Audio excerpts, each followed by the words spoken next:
नमस्कार मित्रों, जैसा कि हम नए साल के नए आगाज के तहत शुरू कर चुके थे ऐसे टॉपिक जहां से संभवतः सभी प्रतियोगी परीक्षाओं में प्रश्न अनिवार्य रूप से पूछा जाता है। तो कल से ही 1 जनवरी 2022 से मैं आपके सामने लेके आ गया था राजस्थान जीके और जीके के संदर्भ में ऐसे टॉपिक भी प्रतियोगी परीक्षाओं में अनिवार्य रूप से प्रश्न पूछे जाते हैं। कल की क्लास में मैंने आपको कृषि के जलवायु प्रदेश यानी हमारे राजस्थान के कृषि जलवायु प्रदेश हैं उनको मैंने आपके सामने कल प्रस्तुत किया। आप जिन मित्रों ने वो वीडियो नहीं देखा है उस वीडियो को जरूर देख लें ताकि आने वाली सभी प्रतियोगी परीक्षाओं के लिए आप उस टॉपिक को क्लियर कर सकें। और ऐसे टॉपिक जो सभी प्रतियोगी परीक्षाओं में अनिवार्य रूप से पूछे जाते हैं उनको मैं आपके सामने प्रतिदिन एक एक करके और लाने वाला हूं। जैसा कि हम नए साल का नए आगाज के तहत नव वर्ष एक सीरीज प्रारंभ की है। नव वर्ष के नाम से एक सीरीज होगी और उस सीरीज के अंतर्गत आपको ऐसे टॉपिकों को पढ़ाया जाएगा। इसी श्रेणी में इसी कड़ी में मैं आपके सामने प्रस्तुत कर रहा हूं एक ऐसे विशेषज्ञ साइंस विशेषज्ञ जो अलवर शहर और अलवर शहर के अलावा कई शहरों में अपनी सेवाएं दे चुके हैं। बहुत सारे विद्यार्थियों के अपने मार्गदर्शन में सरकारी नौकरियां प्राप्त करवा चुके हैं और ऐसे विशेषज्ञ हैं विजय मीना सर। और विजय मीना सर का इस राज ऑनलाइन क्लासेज प्लेटफॉर्म पर आपका हार्दिक स्वागत करता हूं सर। और सर आपको इसी प्रकार से एक नए साल के नए संघर्ष और नई उम्मीदों के साथ में साइंस की क्लास के बारे में बताने वाले हैं। जो हमें मौका दिया आपके प्लेटफॉर्म राज ऑनलाइन क्लासेज पर, तो हम आज बच्चों को वो टॉपिक पढ़ाएंगे जहां से राजस्थान हो चाहे नेशनल कोई भी भर्ती हो जहां से क्वेश्चन पुटअप किया जाता है। जहां से क्वेश्चन चाहे नेशनल एग्जाम की बात करें चाहे राजस्थान के एग्जाम की बात करें, हर एग्जाम में एक क्वेश्चन पूछा जाता है। तो दोस्तों आज हम स्टार्ट करते हैं। पहले दोस्तों हम तीनों सब्जेक्टों में से उन टॉपिकों को पढ़ेंगे जहां से क्वेश्चन पूछा जाता है। तो दोस्तों बात करें आने वाली भर्ती है आपके सामने रेलवे, एनटीपीसी और ग्रुप डी, जहां से दोस्तों साइंस के 25 क्वेश्चन पुटअप किए जाएंगे। तो वहां एक लेवल से क्वेश्चन पूछे जाएंगे। तो हम एक एक चीज की डिटेल से बात करेंगे। तो दोस्तों आज हम स्टार्ट करते हैं पोषक तत्व न्यूट्रिशन। तो इसका टॉपिक की बात करेंगे दोस्तों। यहाँ से इस टॉपिक एक ऐसा टॉपिक है कोई भी भर्ती हो यहाँ से एक क्वेश्चन पूछा जाता है। तो दोस्तों पढ़ते हैं हम पोषक तत्व। तो दोस्तों पोषक तत्व किसे कहा जाता है कि हमारे शरीर के अंदर दोस्तों होने वाली जैविक व उपापचयी क्रियाएं, जितने भी दोस्तों हमारे शरीर में मेटाबॉलिज्म या उपापचयी क्रियाएं होती हैं उनको संपन्न कराने के लिए दोस्तों कुछ पदार्थों की आवश्यकता होती है। और दोस्तों उन पदार्थों को क्या कहा जाता है? पोषक तत्व। तो देखें दोस्तों कि हमारे शरीर में जितनी भी क्रियाएं होती हैं, उपापचयी क्रियाएं या मेटाबॉलिज्म क्रियाएं, उनको संपन्न कराने के लिए दोस्तों कुछ अन्य पदार्थों की क्या होती है दोस्तों? आवश्यकता होती है। उन्हें क्या कहते हैं? पोषक तत्व। तो बेटा सबसे पहले क्वेश्चन पूछा जाता है कि पोषक तत्व का अध्ययन है, पोषक तत्व का अध्ययन दोस्तों क्या कहलाता है? ट्रोपोलॉजी। क्या कहलाता है दोस्तों? ट्रोपोलॉजी। कि पोषक तत्व का अध्ययन क्या कहलाता है? ट्रोपोलॉजी। और दोस्तों मानव शरीर के लिए 7 पोषक तत्वों की आवश्यकता होती है। मानव शरीर के लिए 7 पोषक तत्वों की दोस्तों क्या होती है? आवश्यकता होती है। और दोस्तों हमारे शरीर के लिए 7 पोषक तत्वों की आवश्यकता होती है। उन 7 पोषक तत्वों में से दोस्तों 6 पोषक तत्व तो अपने को किससे प्राप्त होते हैं बेटा? भोजन से। ये 6 पोषक तत्व अपने को मिलते हैं किससे बेटा? भोजन से। और एक पोषक तत्व का बेटा निर्माण होता है किसके अंदर? शरीर के अंदर। कि मानव शरीर के लिए 7 पोषक तत्वों की आवश्यकता होती है बेटा। और 7 पोषक तत्व में से 6 पोषक तत्व प्राप्त होते हैं अपने को भोजन से और एक का निर्माण होता है शरीर के अंदर। तो बेटा बात करते हैं कि मानव शरीर के लिए 7 पोषक तत्व कौन कौन से हैं। तो सबसे पहले आता है बेटा कार्बोहाइड्रेट। कि मानव शरीर को तुरंत ऊर्जा बेटा किससे मिलती है? कार्बोहाइड्रेट से। और दूसरा है बेटा वसा। कि मानव शरीर को लंबे समय तक ऊर्जा किससे प्राप्त होती है? वसा या लिपिड, फैट बोलते हैं बेटा जिसको, वसा या लिपिड। तीसरा है बेटा प्रोटीन, प्रोटीन कि मानव शरीर के अंदर घाव को भरने का काम कौन करती है बेटा? प्रोटीन। चौथा है आपका दोस्तों विटामिन, विटामिन। पांचवा है बेटा जल, जल H2O। और छठा है बेटा खनिज लवण, खनिज लवण। और सातवां पोषक तत्व बेटा न्यूक्लिक अम्ल,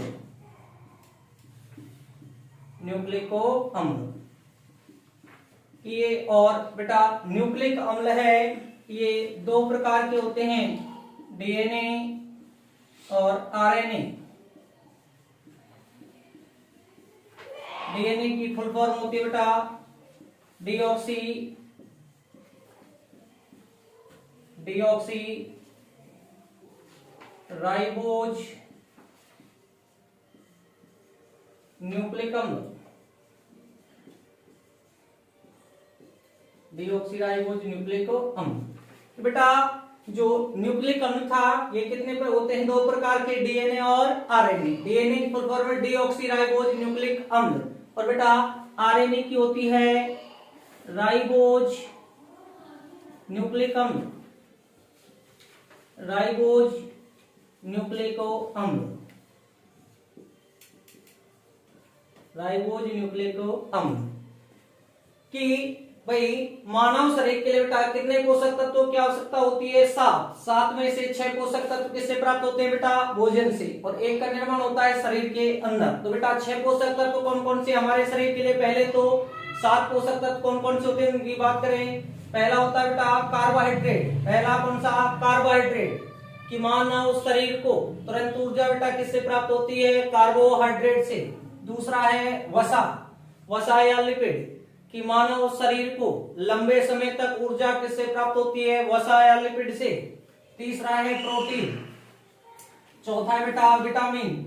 पांचवा है जल, और बेटा छठा है खनिज, और सातवां है न्यूक्लिक अम्ल। अभी क्वेश्चन पूछा था कि जो प्रोटीन है कि प्रोटीन का निर्माण मानव की प्रोटीन का सर्वाधिक पाचन बेटा मानव शरीर के अंदर कहां पर होता है? तो आमाशय के अंदर होता है। तो ये एक ऐसा टॉपिक है बेटा न्यूट्रिशन, पोषक तत्व, जहां हर एग्जाम में एक क्वेश्चन चाहे कार्बोहाइड्रेट, वसा, प्रोटीन या विटामिन, कहीं ना कहीं से एक क्वेश्चन इस टॉपिक के अंदर से पूछा जाता है। तो 1 से लेकर बेटा 6 पोषक तत्व हैं, ये तो आपको प्राप्त होते हैं बेटा किससे? भोजन से। और जो 7वां पोषक तत्व बेटा आपका 7वां कौन सा? न्यूक्लिक अम्ल। इसका निर्माण होता है बेटा कहां पर? शरीर के अंदर। कि जो न्यूक्लिक अम्ल है इसका निर्माण शरीर के अंदर होता है। बाकी 6 पोषक तत्व कार्बोहाइड्रेट, वसा, प्रोटीन, विटामिन, जल और खनिज लवण, इनका निर्माण होता है, ये हमें प्राप्त होते हैं बेटा किससे? भोजन से। तो हमारे शरीर के लिए तो बेटा हमें 7 पोषक तत्वों की आवश्यकता होती है। जबकि बेटा कोई आपसे पूछ ले कि पेड़ पौधों के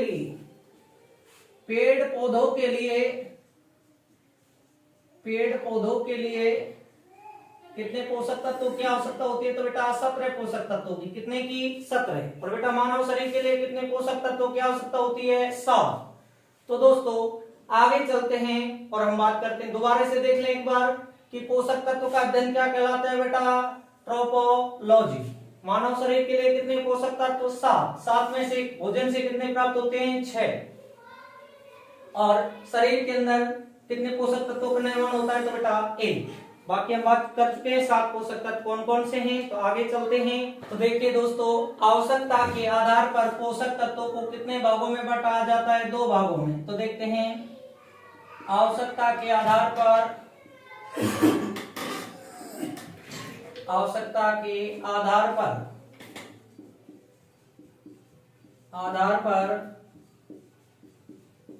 पोषक तत्व दोस्तों कितने प्रकार के होते हैं? 2 प्रकार के। कितने प्रकार के बेटा? 2 प्रकार के। तो देखिए कौन कौन सा। सबसे पहले आता है दीर्घ मात्रिक पोषक तत्व। दीर्घ मात्रिक पोषक तत्व, ये बेटा इनको बोलते हैं गुरु मात्रिक पोषक तत्व भी कह सकते हैं दोस्तों हम। गुरु मात्रिक पोषक तत्व, पोषक तत्व कि वे तत्व जिनकी सर्वाधिक आवश्यकता होती है उन्हें बोलते हैं बेटा दीर्घ या गुरु मात्रिक पोषक तत्व। और ऐसे तत्व जिनकी कम मात्रा में आवश्यकता होती है उन्हें बोलते हैं बेटा सूक्ष्म, सूक्ष्म या लघु, सूक्ष्म या लघु मात्रिक पोषक तत्व, मात्रिक पोषक तत्व।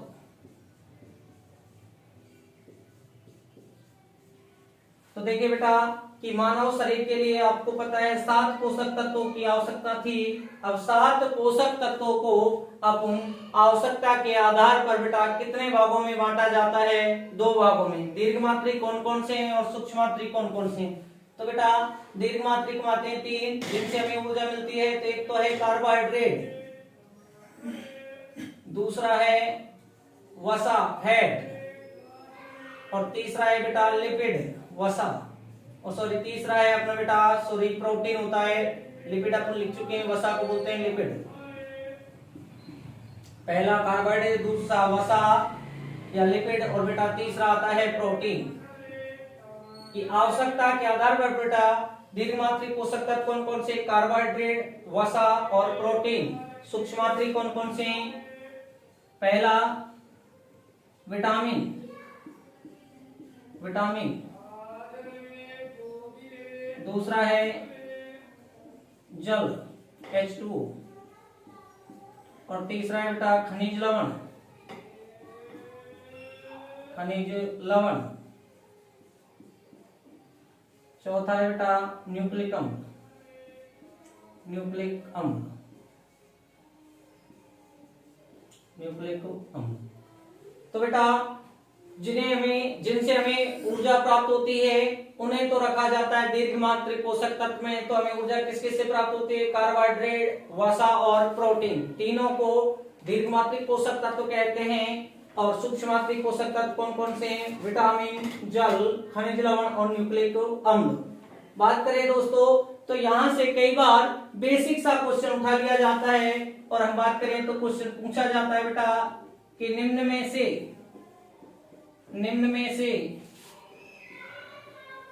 कौन सा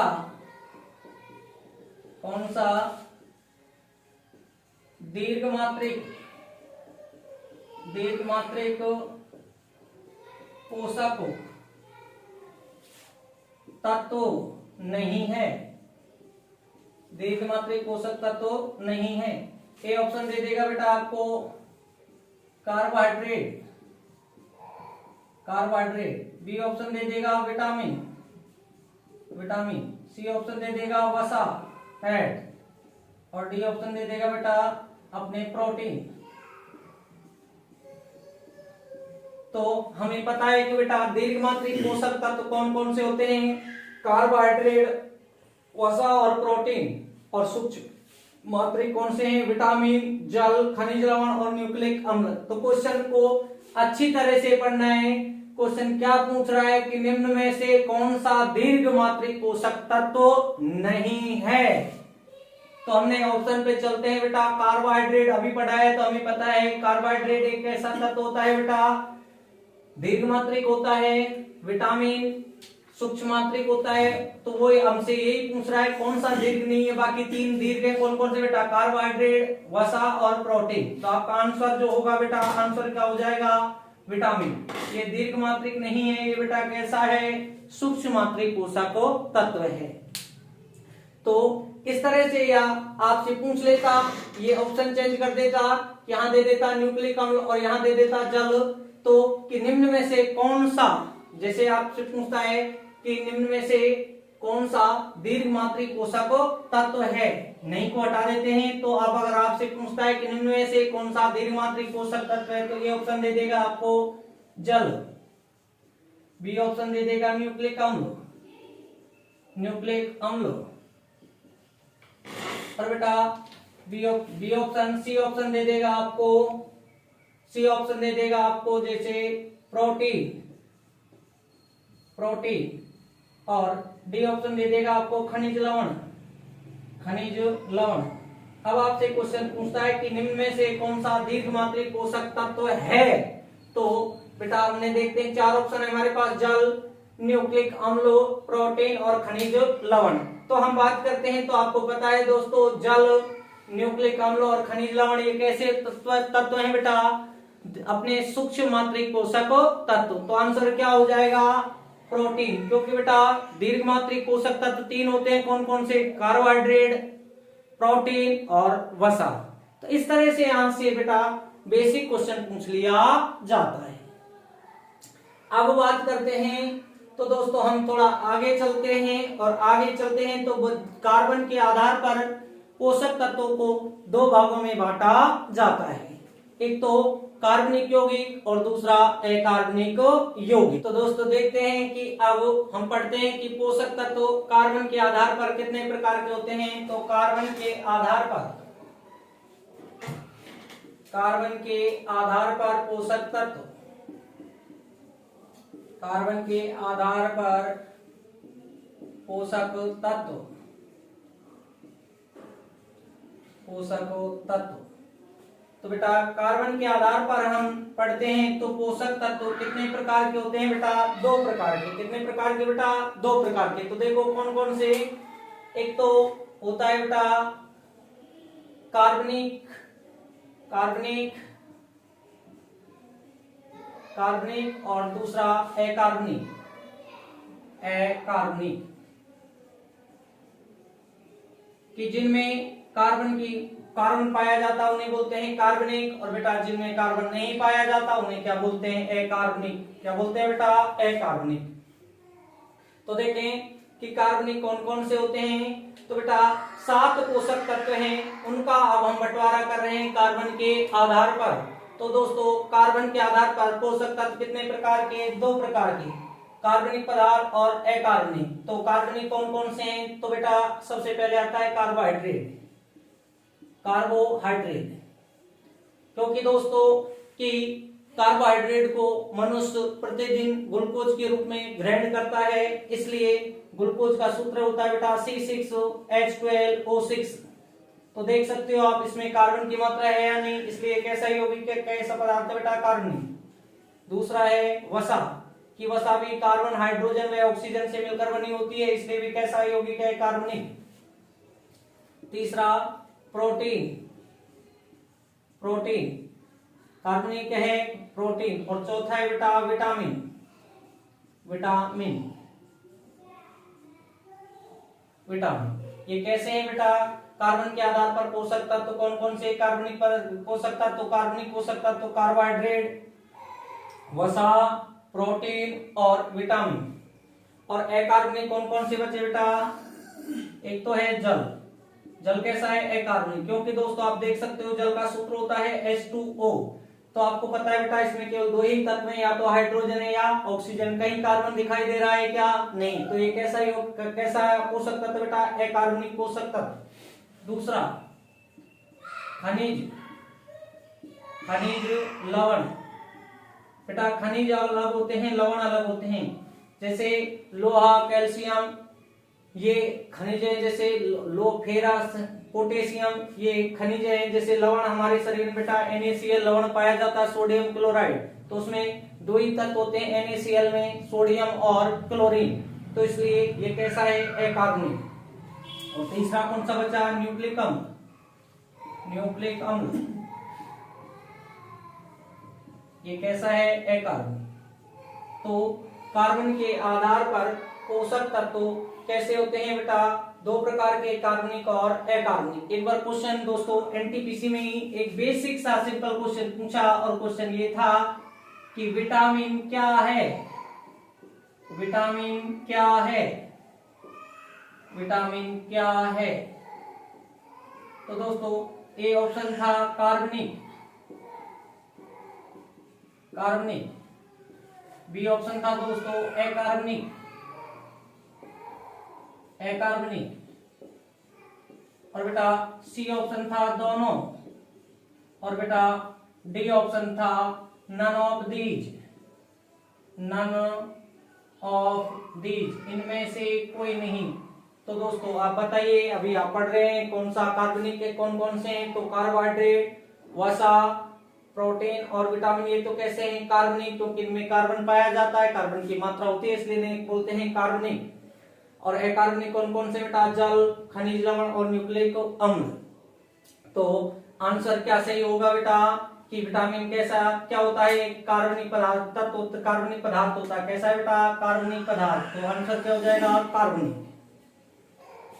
और दोस्तों अगर आपसे पूछ लिया जाए कि हम बात करें मानव शरीर की, मानव शरीर की, किसकी बात कर रहे हैं बेटा, मानव शरीर की, कि मानव शरीर में सर्वाधिक मात्रा में पाया जाने वाला कार्बनिक यौगिक कौन सा है।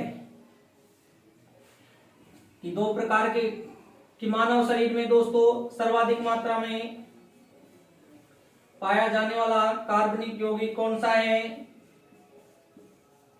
और बेटा अकार्बनिक यौगिक कौन सा होता है, अकार्बनिक यौगिक। तो देखिए दोस्तों आपसे क्वेश्चन पूछा गया है कि हमारे मानव शरीर में सर्वाधिक मात्रा में पाया जाने वाला कार्बनिक यौगिक होता है। तो दोस्तों सर्वाधिक आंसर आएगा प्रोटीन। क्या आएगा दोस्तों, प्रोटीन। कि मानव शरीर में सर्वाधिक मात्रा में पाया जाने वाला कार्बनिक यौगिक कौन सा है, प्रोटीन। और बेटा अकार्बनिक यौगिक पूछे तो आंसर आएगा बेटा क्या, जल, H2O।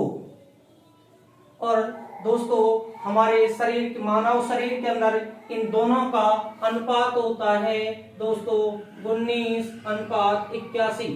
कितना होता है बेटा, 19:81। की प्रकृति के अंदर सर्वाधिक मात्रा में पाया जाने वाला कार्बनिक और अकार्बनिक यौगिक कौन कौन से हैं। तो दोस्तों इसकी भी बात कर लेते हैं, प्रकृति।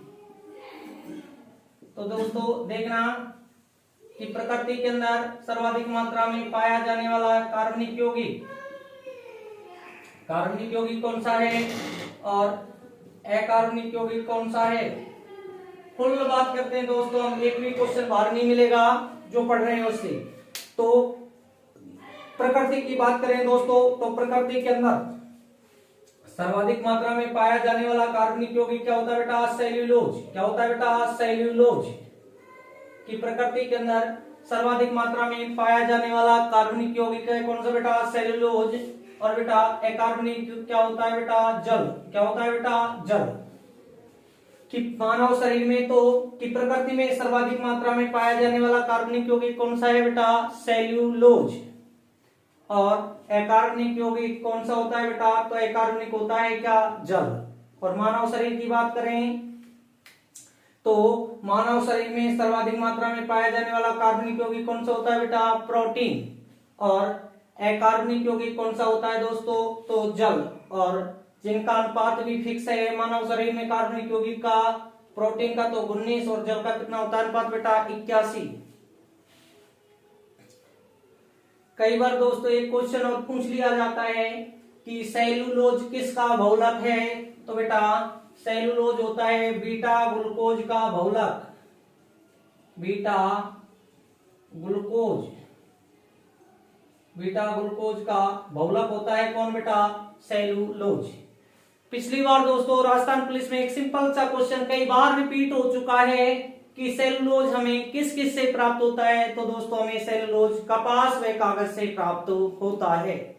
और एक बार क्वेश्चन ये भी पूछा है कि बेटा सेल्यूलोज की लुगदी से कौन सा रेशा तैयार किया जाता है। तो बेटा रेयॉन रेशा तैयार किया जाता है, जिसे अर्ध संश्लेषित रेशा कहा जाता है।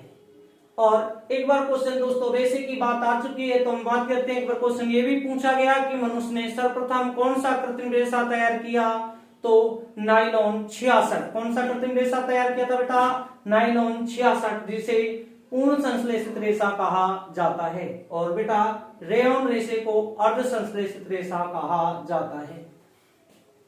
तो दोस्तों ये तो बात थी अपने पोषक तत्वों की। कार्बन के आधार पर ये दो प्रकार के थे, कार्बनिक और अकार्बनिक। तो हम ये भी पढ़ चुके हैं कौन कौन से कार्बनिक यौगिक हैं और कौन कौन से अकार्बनिक है पोषक तत्वों में। मानव शरीर में सर्वाधिक कौन सा कार्बनिक यौगिक अधिक पाया जाता है, तो प्रोटीन है। और बेटा अकार्बनिक कौन सा है, जल। अगर बात करें कि प्रकृति के अंदर दोस्तों सर्वाधिक मात्रा में पाया जाने वाला कार्बनिक यौगिक कौन सा है, तो है बेटा सेलुलोज। और अकार्बनिक कौन सा है बेटा, जल। अब बात आ गई है, क्योंकि अगर आपसे कभी पूछ लिया जाए कि मनुष्य ने सर्वप्रथम कौन सा बेटा कृत्रिम यौगिक तैयार किया था, तो मनुष्य ने बेटा सर्वप्रथम जो कृत्रिम यौगिक तैयार किया था, कृत्रिम यौगिक, तो मनुष्य ने बेटा सर्वप्रथम कृत्रिम यौगिक जो तैयार किया था वो था बेटा यूरिया। कौन सा तैयार किया था, यूरिया, जिसका सूत्र होता है बेटा NH2CONH2। जिसका सूत्र क्या होता है बेटा, NH2CONH2। और बेटा अगर आपसे पूछे कि यूरिया का निर्माण, ये भी पूछा था कि यूरिया का निर्माण कई बार पूछ लिया, मानव शरीर के अंदर इसका निर्माण कहाँ होता है बेटा, लीवर में। और हमारे शरीर में बेटा लीवर में यूरिया का निर्माण क्रेब्स हैंसलेट चक्र या ऑर्थनिन ऑर्गेनिन चक्र के अंदर होता है। और बेटा और सामान्य मनुष्य बेटा पर डे प्रतिदिन 25 से 30 ग्राम यूरिया का क्या करता है, मूत्र के द्वारा उत्सर्जन करता है। लेटेस्ट क्वेश्चन दोस्तों जो एनटीपीसी में पूछा था कि यूरिया का रासायनिक नाम क्या होता है, कि यूरिया का रासायनिक नाम होता है, तो दोस्तों क्या होता है, कार्बोएमाइड। क्या होता है बेटा, कार्बोएमाइड, कार्बोएमाइड। तो ये बेटा बात थी किसकी, कार्बन के आधार पर पोषक तत्व। तो हमने पूरा डिटेल से, बाकी हम यूरिया जब पाचन तंत्र पढ़ेंगे, पाचन ग्रंथियां, डाइजेशन ग्लैंड्स, तो वहां चर्चा करेंगे डिटेल से लीवर की। तो दोस्तों आगे चलते हैं हम, तो कि अब कि मानव शरीर के लिए तो पोषक तत्व 7 होते हैं जिनकी आवश्यकता के आधार पर बंटवारा कर लिया, कार्बन के आधार पर बंटवारा कर लिया। तो अब हम बात करते हैं दोस्तों पोषक तत्व पेड़ पौधों के लिए 17 हैं, तो कौन कौन से हैं उनकी चर्चा करते हैं दोस्तों, जहां से एनटीपीसी में लगातार 3 से 4 क्वेश्चन बार बार रिपीट हुए हैं, तो उनकी चर्चा करते हैं। चलते हैं आगे, तो पेड़ पौधों के लिए पोषक तत्वों की तो देखते हैं दोस्तों। चलते हैं आगे कि जो पोषक तत्व हैं कि बेटा पेड़ पौधों के लिए कितने पोषक तत्वों की आवश्यकता होती है, तो पेड़ पौधों के लिए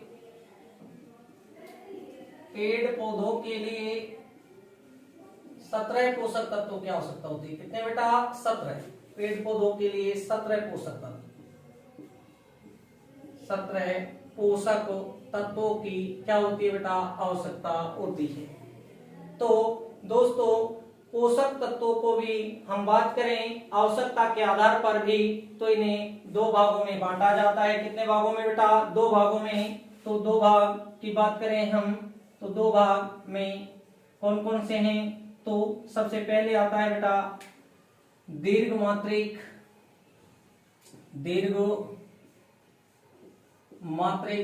या गुरु मात्रिक पोषक तत्व। दीर्घ मात्रिक पोषक तत्व तो 17 में से बेटा दीर्घ मात्रिक पोषक तत्व कितने हैं, 9। कितने होते हैं, 9। और लघु या सूक्ष्म मात्रिक, लघु या सूक्ष्म मात्रिक पोषक तत्व ये कितने होते हैं बेटा, तो ये होते हैं 8। कि जो 17 पोषक तत्वों की आवश्यकता होती है पेड़ पौधों के लिए दोस्तों, तो इनको भी आवश्यकता के आधार पर 2 भागों में बांटा जाता है, दीर्घ मात्रिक या गुरु मात्रिक पोषक तत्व। जो कितने होते हैं बेटा, तो ये होते हैं कितने बेटा, 9। और लघु या सूक्ष्म मात्रिक जिनकी कम मात्रा में आवश्यकता होती है वो कितने होते हैं बेटा, 8। और जिनकी अधिक मात्रा में आवश्यकता होती है वो कितने होते हैं, 17 में से 9।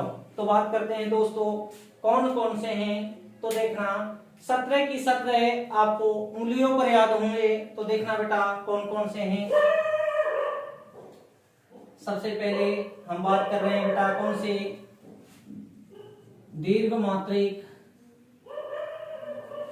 सबसे पहले हम किसकी बात कर रहे हैं? दीर्घ मात्रिक पोषक तत्व, मात्रिक पोषक तत्व। और कितने हैं दोस्तों? ये 9। तो देखें 9 है। कौन कौन से हैं? 9 कौन कौन से हैं? तो चतुर सिंह ओझा ने, चतुर सिंह ओझा ने, ओझा ने पर्वत से, पर्वत से कब मांगा, कब मांगा कैल्शियम, कब मांगा कैल्शियम। तो दोस्तों अब जो 9 तत्व हैं सारे इसमें आ चुके हैं कि पर्वत, चतुर सिंह ओझा ने पर्वत से कब मांगा कैल्शियम। तो दोस्तों हम बात करें तो चय, चय किससे बनता है बेटा? सी और एस से। किससे बनता है बेटा? सी और एस से। तो सी से तो क्या बन गया बेटा? कार्बन। देखो बेटा ट्रिक एक केवल याद करने के लिए होती है। तो चतुर से हमने क्या बनाया? C H. तो सी से कार्बन और बेटा एस से क्या बना? हाइड्रोजन। क्या बना बेटा? हाइड्रोजन। कि सी से कार्बन और एस से बेटा हाइड्रोजन। सिंह साइलेंट रहता है। ओ से, ओझा से बेटा क्या बनेगा? ओ। और ओ से क्या बनता है बेटा? ऑक्सीजन। ऑक्सीजन। ने से क्या बनता है बेटा? नाइट्रोजन। ने से क्या बनता है बेटा? नाइट्रोजन। ने से नाइट्रोजन। पर्वत, पर्वत से बेटा पी। पी से क्या बनता है बेटा? Phosphorus. Phosphorus.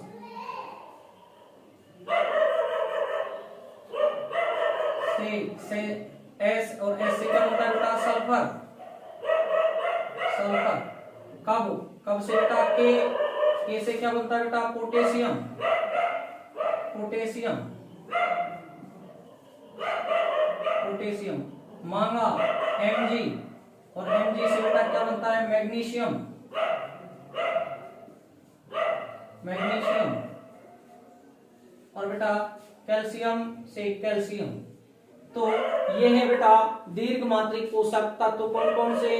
Carbon, hydrogen, oxygen, nitrogen, phosphorus, sulphur, potassium, magnesium और कैल्शियम। तो ये हो गए आपके देखो 1 2 3 4 5 6 7 8 और 9। तो ये कौन से हैं बेटा? दीर्घ मात्रिक पोषक तत्व दोस्तों। और अब हम बात करें सूक्ष्म मात्रिक पोषक तत्व। तो देखते हैं थोड़ा नीचे आराम से दिखाई देगा। कौन सा है बेटा? लघु मात्रिक पोषक तत्व, मात्रिक पोषक तत्व। और बेटा कितने होते हैं ये? 8। कितने होते हैं बेटा? 8। तो 8 बात करते हैं इनकी।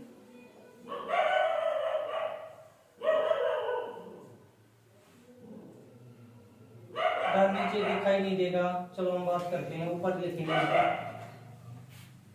देखें, देखते हैं दोस्तों। तो लघु मात्रिक पोषक तत्व कितने थे बेटा? 8। तो देखते हैं कौन कौन से। ठीक है दोस्तों आपकी। फिर कल, मन, मोहन की जिंदगी कि कल मनमोहन की जिंदगी बस के नीचे कुचल गई। बस के नीचे कुचल गई। तो दोस्तों देखते हैं कि फिर कल मनमोहन की जिंदगी बस के नीचे कुचल गई। तो दोस्तों हम बात करते हैं कि फिर से क्या बनता है बेटा? Fe। और Fe से क्या बनता है बेटा? आयरन, लोहा, आयरन। कल से बेटा Cl और Cl से क्या बनता है बेटा? Chlorine, chlorine. मन, मन से बेटा Mn और Mn से क्या बनती है बेटा मैग्नीज। Mn से क्या बनती है बेटा मैग्नीज। बेटा मोहन Mo और Mo से बनता है बेटा मोलिब्डेनम। Molybdenum, molybdenum. जिंदगी, जिंदगी से बनता है बेटा Zn जिंक। जिंक, जिंक क्या जस्ता। बस, बस से बेटा B और B से क्या बनता है बेटा बोरोन। बोरोन। नीचे Ni और Ni से बनता है बेटा निकिल। निकिल। और बेटा आपको चल गई से Cu और Cu से क्या बनता है बेटा कॉपर। क्या बनता है बेटा कॉपर। तो देखो दोस्तों लघु या सूक्ष्म मात्रिक पोषक तत्व कितने थे 8। कौन कौन से, iron, chlorine, manganese, molybdenum, zinc, boron, nickel और बेटा कॉपर। तो दोस्तों कितने हो गए 2, 4, 6 और 8। तो बेटा 8 तो कैसे थे लघु मात्रिक पोषक तत्व और बेटा दीर्घ मात्रिक कितने थे बेटा 9 की। दीर्घ मात्रिक पोषक तत्व कितने थे 9। तो दोस्तों यहां से बार बार 4 से 5 क्वेश्चन बार बार रिपीट हुए थे किसके अंदर बेटा एनटीपीसी के अंदर। और क्या थे, पहला क्वेश्चन कि अपने पेड़ पौधों के पत्तियों में रंध्र खुलने व बंद होने, कि पेड़ पौधों की पत्तियों में रंध्र खुलने व बंद होने के लिए बेटा कौन सा तत्व जिम्मेदार है। तो दोस्तों आंसर होगा कौन सा, पोटेशियम तत्व। कौन सा बेटा, पोटेशियम तत्व। कई पारियों में आया था कि पेड़ पौधों के अंदर दोस्तों रंध्र खुलने व बंद होने के लिए कौन सा तत्व जिम्मेदार है। तो कौन सा तत्व बेटा, पोटेशियम तत्व। दूसरा क्वेश्चन दोस्तों, दूसरा क्वेश्चन ये था कि प्रकाश संश्लेषण की प्रक्रिया में, प्रकाश संश्लेषण की प्रक्रिया में जल अपघटन के लिए कौन कौन से तत्व जिम्मेदार हैं। तो बेटा अपने 2 तत्व जिम्मेदार होते हैं प्रकाश संश्लेषण की प्रक्रिया में। तो कौन कौन से बेटा 2 तत्व, एक तो है क्लोरीन और एक होता है बेटा मैग्नीज। कौन सा है बेटा, क्लोरीन और मैग्नीज की प्रकाश संश्लेषण की प्रक्रिया। प्रकाश संश्लेषण की पेड़ पौधे बेटा अपना भोजन सूर्य के प्रकाश की उपस्थिति में बनाते हैं। इस प्रक्रिया को प्रकाश संश्लेषण या बेटा फोटोसिंथेसिस कहा जाता है। और प्रकाश संश्लेषण की प्रक्रिया में दोस्तों कौन सी गैस बाहर निकलती है, ऑक्सीजन गैस बाहर निकलती है, जो किससे अलग होती है बेटा, जल से अलग होती है। 2 क्वेश्चन। तीसरा क्वेश्चन था बेटा कि लेग्यूम पादप या जड़ों के या दालों की जड़ों के अंदर, तीसरा क्वेश्चन क्या था कि लेग्यूम पादप या दालों की जड़ों के अंदर नाइट्रोजन स्थिरीकरण के लिए कौन कौन से तत्व जिम्मेदार हैं। तो बेटा कौन कौन से तत्व जिम्मेदार हैं। तो एक तो होता है अपना आयरन, एक तो कौन सा है बेटा Fe, आयरन। और बेटा दूसरा तत्व होता है मोलिब्डेनम। कौन सा बेटा, मोलिब्डेनम। कि लेग्यूम पादप या दालों की जड़ों के अंदर नाइट्रोजन स्थिरीकरण के लिए कौन से तत्व जिम्मेदार हैं। तो बेटा कौन कौन से, आपने एक तो आयरन और एक मोलिब्डेनम। और एक क्वेश्चन दोस्तों ये भी पूछा जाता है कि नाइट्रोजन स्थिरीकरण, नाइट्रोजन स्थिरीकरण, नाइट्रोजन स्थिरीकरण के लिए बेटा कौन सा तत्व नाइट्रोजन को नाइट्रेट में बदलने का काम करता है। तो वो है बेटा राइजोबियम जीवाणु। राइजोबियम जीवाणु, राइजोबियम जीवाणु ये बेटा नाइट्रोजन को नाइट्रेट के रूप में बदलने का काम करता है। जबकि नाइट्रोजन स्थिरीकरण के लिए बेटा कौन कौन से तत्व जिम्मेदार हैं। तो Fe और मोलिब्डेनम, Fe और मोलिब्डेनम। और बेटा आपको पता है एक क्वेश्चन ये भी पूछा जाता है कि पेड़ पौधों की पत्तियों के अंदर कौन सा धात्विक तत्व पाया जाता है, तो कौन सा है बेटा, मैग्नीशियम। कि पेड़ पौधों की हरी पत्तियों के अंदर कौन सा आयन या कौन सा धात्विक तत्व पाया जाता है, Mg+2 या मैग्नीशियम तत्व पाया जाता है। तो ये बात थी। और दोस्तों आपसे यहीं से एक क्वेश्चन ये भी पूछा गया था कि कोई सा भी क्वेश्चन बना लेगा, जैसे आपको दे दे कि निम्न में से कौन सा दीर्घ मात्रिक पोषक तत्व नहीं है, 3 इनमें से डाल देगा बेटा, 1 इनमें से डाल देगा।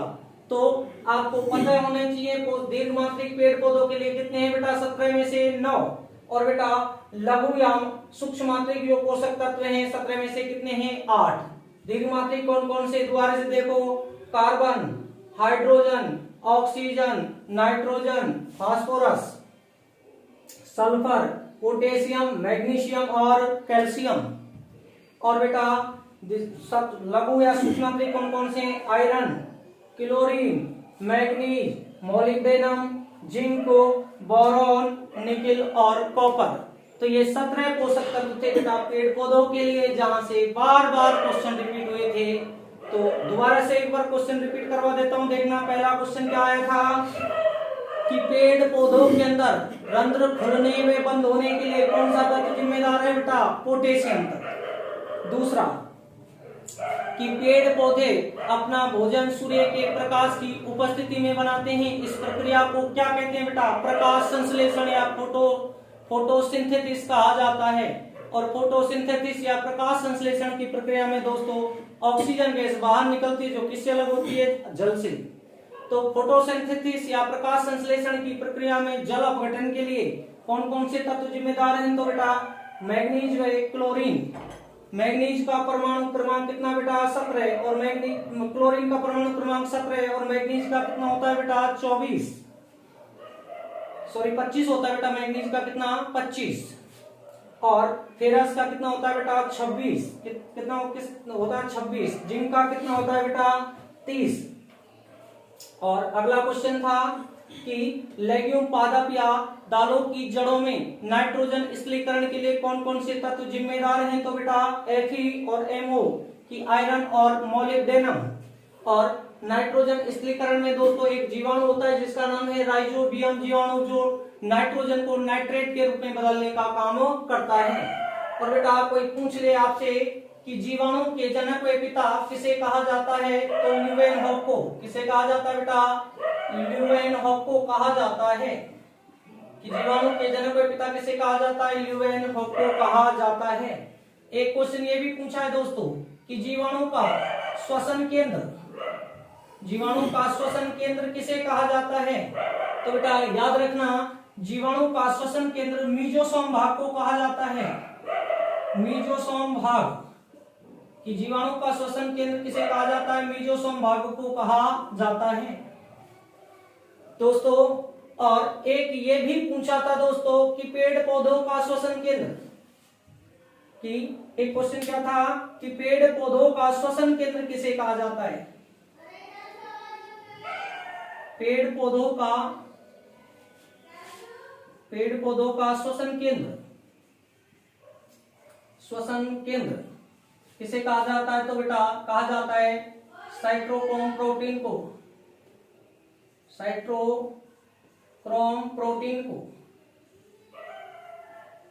तो दोस्तों ये बात थी आपकी, ये बेसिक इंट्रोडक्शन था बेटा किसका, अपना न्यूट्रिशन पोषक तत्व का। तो दोस्तों अगली क्लास में हम बेसिक टॉपिक स्टार्ट करेंगे। सबसे पहला टॉपिक होगा जिसका नाम है विटामिन, जहां से हर एग्जाम के अंदर दोस्तों एक क्वेश्चन पूछा जाता है। तो आज के लिए धन्यवाद दोस्तों। जय हिंद, जय भारत।